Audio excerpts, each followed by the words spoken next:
right sunflower oil. Right on a taste, right on a life. உருவாய் அருவாய் உளதாய் இளதாய் மறுவாய் மலராய் மணியாய் உளியாய் கருவாய் உயிராய் கதியாய் விதியாய் உருவாய் வருவாய் அருள்வாய் உடனே. வெற்றிவேல் முருகனுக்கு அரோகரா. மலேசிய திருநாட்டில் எத்தனை விதமான வழிபாடுகள் இருந்தாலும் தை மாதத்தில் வருகின்ற பௌர்ணமி திதியில பூச நட்சத்திரத்தில் வருகின்ற தைப்பூசமானது ரொம்ப சிறப்பாக கொண்டாடக்கூடிய ஒரு விழா தைப்பூச விழா. அன்று அரசு விடுமுறை கூட. ஆக இந்த விழா தைப்பூசம் அன்று தொடங்கப்படலை.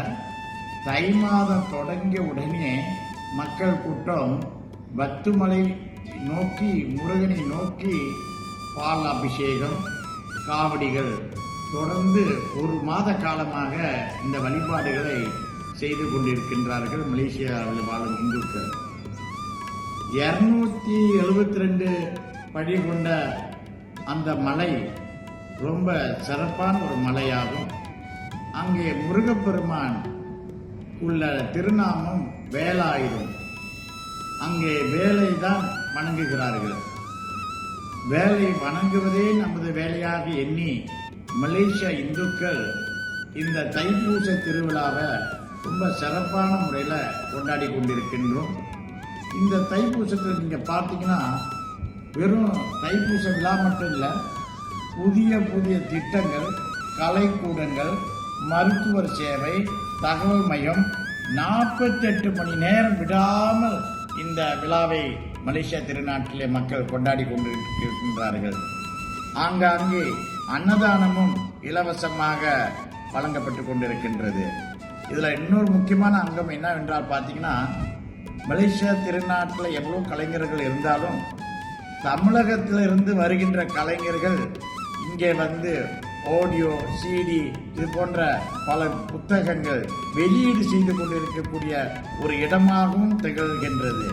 இசை கலைஞர்கள் நிகழ்ச்சிகள் நடத்தி கொண்டிருக்கின்றார்கள்.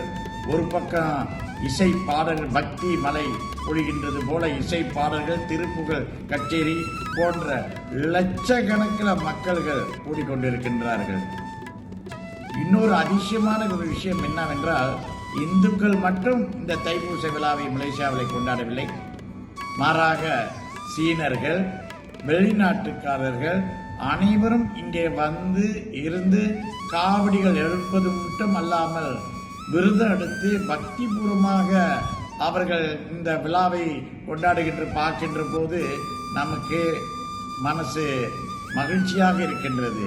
ஆக மலேசியா திருநாட்டில் நீங்கள் பார்த்தீங்கன்னாக்கா முருகனுக்கு அவ்வளோ விசேஷமாக கொண்டாடக்கூடியது காரணம், முருகப்பெருமான் சொல்லும்போது அவர் தமிழ் கடவுள், தமிழுக்காக ஒரு கடவுள் முருகப்பெருமான் அப்படின்னு ஒரு எண்ணத்தில் நாங்கள் எல்லோரும் இந்த மலேசியா திருநாட்டில் முருகப்பெருமானுக்கு இப்படி ஒரு விழாவை எடுத்து எல்லா இந்துக்களுக்கும் வந்து ஒன்றாக கூடி விழா எடுக்கிறது இதுதான் ஒரு அற்புதமான விழாவாக கருதுகின்றது.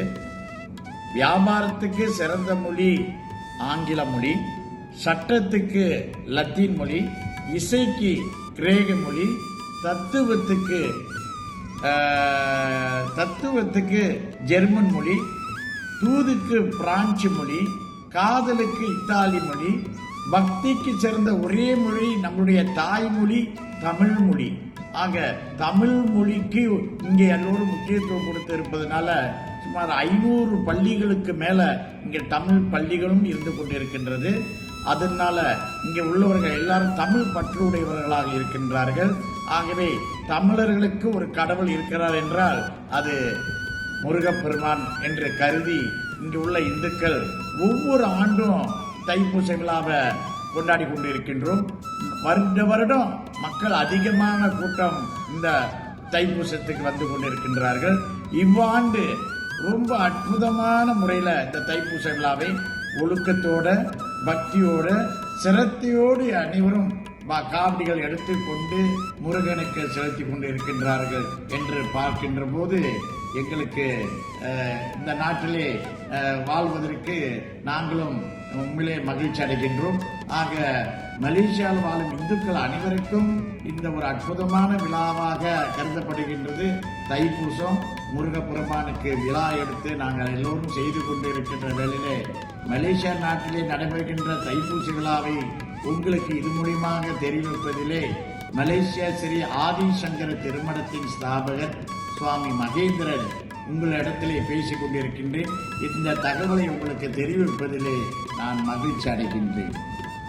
முருகனுடைய ஆலயம் உலகமெங்கும் இருக்கின்றது. அதிலும் குறிப்பாக தமிழ்நாட்டில் 6 படை வீடு இருக்கின்றன. ஒன்றாவது திருப்பரங்குன்றம், அங்கே தேவேந்திர மகள் தேவயானியை மணந்த இடம். 2வது திருச்செந்தூர், சூரபத்மனை அழித்தது மட்டுமல்லாமல் அந்த முருகனை வழிபட்டால் வியாதிகள் போகும், பகை நீங்கும். பழனியில துறவு நிலை, மனம் தெளிவு பெறும். சுவாமிமலை, தந்தைக்கு உபதேசம் செய்த இடம், குருவாக அமர்ந்த இடம். திருத்தணி, வள்ளியை மணந்த இடம். பழமுதிர்ச்சோலை, வள்ளியும் தேவியானையும் தரிசனம் கொடுத்த இடம் 6 படை வீடுகள். ஆனால் மலேசியாவில் உள்ள பத்துமலையானது நீங்க பாத்தீங்கன்னா அது மலைக்குள்ள ஒரு குகைக்குள்ள அமர்ந்திருக்கின்ற ஒரு வித்தியாசமான ஒரு ஆலயம். இந்த கோயிலுக்கு ஏன் பக்தர்கள் இவ்வளவு அதிகமாக வந்து கொண்டிருக்கின்றார்கள் என்றால், இங்கே ஒரே ஒரு முறை வந்து அவனிடம் நம்மளுடைய பிரச்சனைகள்லாம் சொல்லிவிட்டு போனால் அதை உடனடியாக தீர்த்து வைக்கின்றான். அதை தீர்த்து வைக்கிறபடியால் மக்கள்கள் நேர்த்தி கடனை செய்வதற்காக காவடிகளும் பால் குடங்குகளும் கரும்பு காவடி போன்ற பல காவடிகளை ஏந்தி இந்த முருகனை வந்து எல்லோரும் தரிசனம் செய்து கொண்டிருக்கின்றார்கள். ஆகவே எல்லோருக்கும் குறைகளை தீர்க்கக்கூடிய ஒரே முருகன், எங்களுடைய தலையெழுத்தை மாற்றக்கூடிய ஒரு முருகன் என்றால் அது எங்கள் பத்துமலை முருகன் இருப்பதுபடியால் மக்கள் அதிகமாக கூட்டங்கள் வந்து கொண்டே இருக்கின்றது. நீங்களும் வாருங்கள், அந்த முருகனை அருளை பெறுவதற்காக. வெற்றிவேல் முருகனுக்கு அரோகரா.